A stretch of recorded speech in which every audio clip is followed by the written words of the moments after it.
एक मित्र ने पूछा है कि चेतन, अवचेतन और अचेतन मन को कोई कैसे अखंड रख सकता है। यह सवाल तो हर उस व्यक्ति का सवाल है जो अपने मन के विखंडन से परिचित है। मानव मन सदियों से एक अद्भुत भ्रम की गिरफ्त में है। यह भ्रम मन की संरचना से संबंधित है और इसके बारे में इस व्याख्यान में चर्चा की जानी है।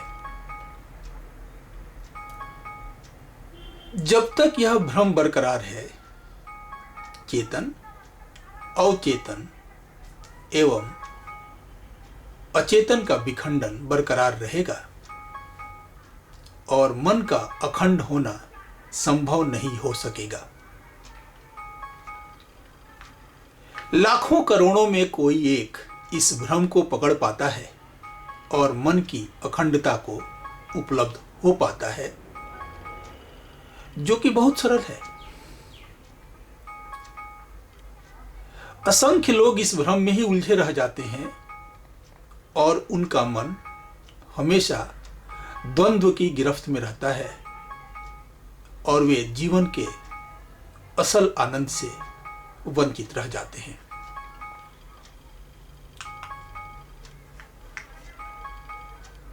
यहां यह जानना प्रासंगिक होगा कि ये तीन अलग अलग मन नहीं है, बल्कि एक ही मन की तीन परतें हैं। ये तीन परतें भी इसलिए अस्तित्व रखती प्रतीत होती हैं क्योंकि हमारा मन समय को तीन भागों में अर्थात अतीत, वर्तमान और भविष्य में विभाजित देखता है। समय और मन पर्यायवाची हैं। समय ही मन है और मन ही समय है। वर्तमान समय के उस गुण धर्म का प्रतिनिधित्व करता है जो निरंतर गति में होता है, शीघ्रता से गुजरता जाता है और क्षणिक होता है। वर्तमान अपना अस्तित्व केवल कुछ पल के लिए दिखाता है और जल्द ही अतीत में बदल जाता है। इसी प्रकार भविष्य समय का वह गुण धर्म है जो केवल कल्पना में अथवा विचार में ही मौजूद होता है। सिवाय मानव मन के वास्तविकता में न तो अतीत का और न ही भविष्य का कोई अस्तित्व होता है। अस्तित्व तो केवल वर्तमान का, नित्य का, शाश्वत का ही होता है, भले ही प्रतीति में यह अस्तित्व क्षणिक हो। अतीत और भविष्य मन के निर्माण हैं, मन की रचनाएं हैं। वे मन के साथ पैदा होते हैं और मन के साथ ही मर जाते हैं। मन की मृत्यु असाधारण परिणामकारी होती है। मन की मृत्यु में भूतकाल और भविष्यकाल की मृत्यु निहित होती है। मन की मृत्यु में ही अतीत और भविष्य की मृत्यु में ही चेतन, अवचेतन और अचेतन मन का एकीकरण होता है। मन की मृत्यु में, अतीत और भविष्य की मृत्यु में चेतन, अवचेतन और चेतन मन के एकीकरण में बुद्धि का जन्म होता है। मन की मृत्यु में, अतीत और भविष्य की मृत्यु में चेतन, अवचेतन और चेतन मन के एकीकरण में ज्ञान का जन्म होता है। मेरे मित्र ने पूछा है कि चेतन, अवचेतन और अचेतन मन को कोई कैसे एकीकृत कर सकता है। इससे पहले कि हम इस सवाल पर और चर्चा करें, क्या यह जानना प्रासंगिक नहीं होगा कि मन क्या है? क्या मन शरीर का ही एक अंग है? क्या मन मस्तिष्क का पर्याय है? क्या मस्तिष्क की कोशिकाओं में संग्रहित जानकारी से मन का निर्माण होता है? क्या मन का फैलाव पूरे शरीर पर होता है? क्या मन का अस्तित्व शरीर के पार भी होता है? मन का वास्तविक स्वभाव क्या है? मन चाहे चेतन हो, अवचेतन हो अथवा अचेतन हो, इसका निर्माण भूतकाल की ईंटों से होता है। भूतकाल की ये स्मृतियां संग्रहित होकर मन का निर्माण करती हैं। ये स्मृतियां मस्तिष्क की कोशिकाओं द्वारा संग्रहित की जाती हैं। बिना स्मृतियों के मन का अस्तित्व संभव नहीं है। जिसे हम भविष्य काल कहते हैं, गौर से देखेंगे तो पाएंगे कि वह भी भूतकाल से ही जन्म लेता है। योजना भले ही भविष्य की होती है, बीज, खाद, पानी सब भूतकाल से आता है। वर्तमान जिसे हम समय का ही हिस्सा मानते हैं, तत्वतः वह समय का हिस्सा नहीं होता है। वास्तव में वह शाश्वत का, नित्य का, अजर अमर का हिस्सा होता है। इसलिए वर्तमान का एकत्रीकरण नहीं हो सकता है। वह निरंतर गति में होता है, हवा की तरह। बल्कि वर्तमान जब भूतकाल में परिवर्तित हो जाता है तो उसका एकत्रीकरण होता जाता है और इससे ही मन का निर्माण होता है। जो ताजा ताजा भूतकाल होता है वह चेतन मन होता है और जो थोड़ा पुराना भूतकाल होता है वह अवचेतन मन होता है और जो बहुत पुराना भूतकाल होता है वह अचेतन मन होता है। अचेतन मन में तो जन्मों जन्म की स्मृतियां संग्रहित होती हैं। चूंकि वर्तमान काल निरंतरता है, गति है और भूतकाल ठहराव है, उनमें निरंतर एक संघर्ष जारी रहता है।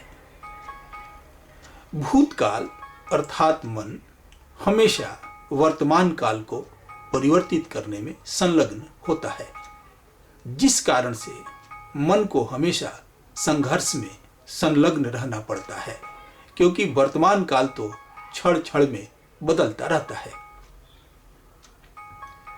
निरंतर जारी रहने वाला यही संघर्ष ही तो मानसिक द्वंद्व है, जिसमें मन सोते जागते संलग्न रहता है।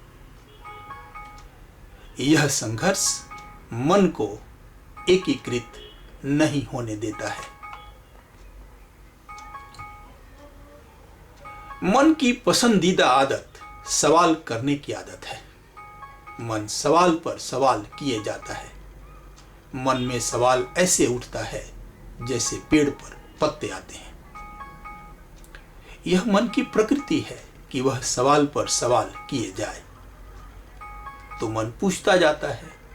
इससे कोई फर्क नहीं पड़ता कि आप क्या सवाल कर रहे हैं। मन को दी गई किसी भी चीज के साथ यह एक सवाल पैदा करेगा। यह एक चक्की मशीन है, पीस पीस कर सवाल पैदा करने के लिए। इसलिए इसे कुछ भी दें, यह इसे टुकड़ों में काट देगा और कई सवाल पैदा करेगा। जैसे ही इसे एक प्रश्न का उत्तर दिया जाता है, मन इस एक उत्तर से कई प्रश्न बना डालता है। यह पूरी प्रक्रिया चेतन मन में घटती है। अचेतन का कोई हिस्सा इसमें शामिल नहीं होता। सवाल उठाना, संदेह करना चेतन मन का लक्षण है। मन के सभी सवाल वर्तमान के साथ इसके संघर्ष से जन्म लेते हैं। चूंकि मन वर्तमान के साथ गति नहीं कर सकता, क्योंकि मन निर्जीव तत्वों का अतीत का संग्रह है। मन की कोशिश होती है कि वह कुछ भी करके वर्तमान को अपने में ढाल ले। चूंकि दोनों का गुणधर्म अलग अलग होता है, दोनों में सुमेल संभव नहीं है। एक ही संभावना बचती है कि मन शांत हो जाए और वर्तमान के साथ संघर्ष में ना पड़े।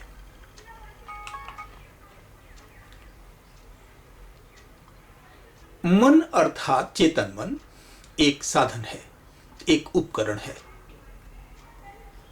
कायदे से तो चेतन मन का उपयोग किसी कार्य विशेष के लिए होना चाहिए और जब कार्य समाप्त हो जाए तो इसे वापस अपने स्थान पर लौट जाना चाहिए, शांत हो जाना चाहिए, कोई सवाल नहीं उठाना चाहिए। लेकिन ऐसा होता नहीं है। चेतन मन का कार्य करना जारी रहता है। अधिकांश लोगों के चेतन मन में उत्पन्न होने वाले सोच का लगभग 80 से 90% न केवल पुनरुक्ति और दोहराव और बेकार होता है, बल्कि इस तरह के सोच की प्रकृति अक्सर अक्रियाशील और नकारात्मक होती है, जिसके कारण इसका अधिकांश भाग हानिकारक भी होता है। अपने चेतन मन का निरीक्षण करें और आप इस सच को घटता हुआ पाएंगे। चेतन मन की यह प्रकृति महत्वपूर्ण मानसिक ऊर्जा के गंभीर रिसाव का कारण बनता है। सोचने की प्रक्रिया का इस तरह से बाध्यकारी हो जाना वास्तव में एक लत है। किसी भी लत की विशेषता क्या है? एकदम सरल अर्थ में यह है कि अब आपको नहीं लगता कि आपके पास रोक पाने का विकल्प है। यह आपसे ज्यादा मजबूत लगता है। यह आपको खुशी का एक झूठा एहसास भी देता है, खुशी जो अंततः गम में, दर्द में बदल जाता है। आप सोचने के आदी हो जाते हैं क्योंकि आप इसके साथ अपनी पहचान जोड़ लेते हैं। इसका मतलब यह है कि व्यक्ति अपने मन के तत्वों और गतिविधियों से स्वयं के अस्तित्व का, स्वयं के होने की भावना का अनुभव करता है, क्योंकि व्यक्ति विश्वास करने लगता है कि अगर उसने सोचना बंद कर दिया तो उसका अस्तित्व खत्म हो जाएगा। जैसे जैसे कोई बड़ा होता है, वह व्यक्तिगत और सांस्कृतिक कंडीशनिंग के आधार पर अपनी एक मानसिक छवि बनाता है। इसे छद्म स्व अथवा ईगो कहा जा सकता है। इस प्रकार के स्व के निर्माण में केवल दिमाग की गतिविधि शामिल होती है और इसे केवल निरंतर सोच के माध्यम से ही जीवित रखा जा सकता है। ईगो शब्द का अनिवार्य रूप से अर्थ है एक असत्य स्व, एक असत्य आत्म जो मन के साथ अचेतन जुड़ाव द्वारा निर्मित होता है। स्वाभाविक है कि ईगो के लिए वर्तमान क्षण शायद ही मौजूद होता है। केवल अतीत और भविष्य को महत्वपूर्ण माना जाता है। ईगो अर्थात मन अर्थात भूतकाल। समाधान दो चीजों में निहित है। पहला तो यह कि मन शांत होकर विश्राम में चला जाए, जिससे संघर्ष समाप्त हो जाता है। दूसरा, चित्त वर्तमान में स्थित हो जाए। वर्तमान क्षण मन के संघर्ष से मुक्ति की कुंजी है। जब तक आप वर्तमान क्षण को नहीं उपलब्ध करते, तब तक चेतन, अवचेतन और अचेतन का विभाजन बरकरार रहेगा। लेकिन आप वर्तमान क्षण को तब तक नहीं पा सकते जब तक आप अपने मन के साथ एक हैं। मन की प्रबलता चेतना के विकास में एक चरण से ज्यादा नहीं है और अब हमें अगले चरण अर्थात वर्तमान क्षण पर जाने की तत्काल आवश्यकता है। अन्यथा मन हमें नष्ट कर देगा। मन अब एक राक्षस के रूप में विकसित हो गया है। वर्तमान क्षण में ही मन के तीनों तलों के अखंड करने की कुंजी है। वर्तमान क्षण में ही चेतन मन को शांत करने की और मन को संघर्ष से मुक्त करने की कुंजी है। वर्तमान क्षण में ही प्रज्ञा का अवतरण होता है। वर्तमान क्षण में ही ज्ञान की प्राप्ति संभव है। मैं समझता हूं कि मेरे मित्र अपना उत्तर पा गए हैं। हम इस विषय पर अपनी चर्चा जारी रखेंगे। यह व्याख्यान उन विषयों पर व्याख्यान की श्रृंखला में छठा है जो शिक्षा और सीखने के लिए महत्वपूर्ण है। हमें विश्वास है कि यह व्याख्यान आप में गंभीर सोच की प्रक्रिया को प्रोत्साहित करेगा। कृपया इस चैनल को सब्सक्राइब कर लें ताकि आप हमारे वीडियो को नियमित रूप से प्राप्त कर सकें और इस दिलचस्प और कभी न खत्म होने वाली यात्रा पर हमारे साथ यात्रा कर सकें।